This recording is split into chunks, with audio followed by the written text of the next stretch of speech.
Hi,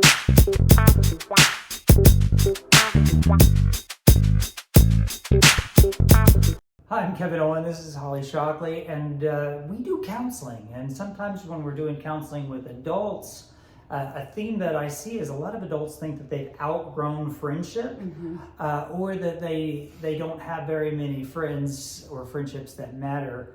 How do we make friendships work in adulthood? Yeah, I am a believer that we are human beings who crave connection. Kurt Thompson says we come into the world looking for someone looking for us, and it does become difficult in adulthood. You're busier, you don't have as much time as you did when you were a kiddo or when you were in college. You might have to really try to find people who you actually like being around, but it is extra important as we are growing in our adult life to also have important friendships in our lives.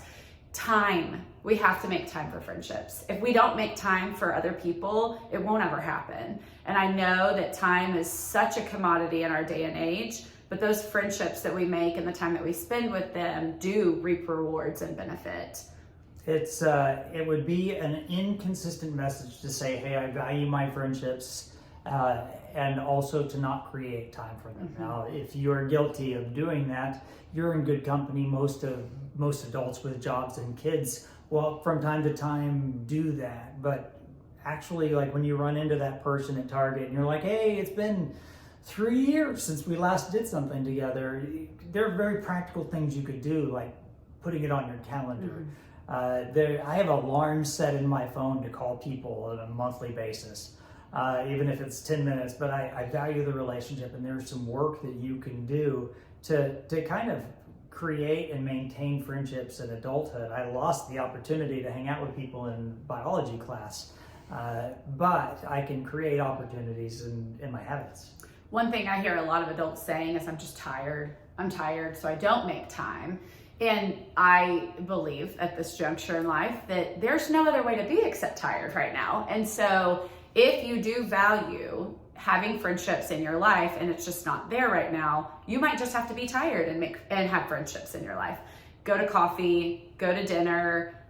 If you have kiddos at home and it's like, I don't have time for friendships, have play dates with adult and their children so that you can spend that quality time with them. And the season of life you're in won't last for forever. And so you want to cultivate those meaningful relationships now in whatever season you're in, so that 10 years from now, they will have more depth and you'll have more cadence than you do today. It's not healthy to be alone. It's not healthy to spend your time with one other voice or less than one other voice that would speak into your life, that would contribute to your life. And you can do it if you want to, but you can also smoke cigarettes if you want to. Over time, it's going to produce a result. And isolating, not creating, not prioritizing friendships is going to cause you all sorts of problems in life. Are you lonely? And what does loneliness do to a person over time?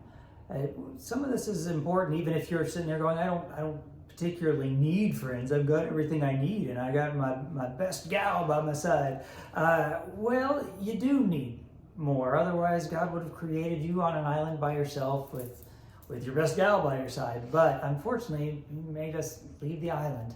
And from that we can learn, and we can see, how do we invest in others? It's good for us to invest in other people's lives, and also how do we allow people to invest in us? It's important. I think expectations as you're building friendships with people is a huge thing to be able to talk through and process. Friendships are risky, like every other relationship in our life. And so we risk being vulnerable and getting hurt, but the benefit of a healthy friendship over time far outweighs the risk. And so I think it's important for adults, we're not kids anymore just having fun on the playground, to understand that when we are encouraging friendships, we're not just encouraging the Disneyland friendships. We're encouraging friendships that last a lifetime, that are going to go through ups and downs. We have the great common denominator. We all want people to like us. And if you avoid those places where you might not get that, you'll produce a lonely, isolated life, and maybe even a jacked up perception of who you are.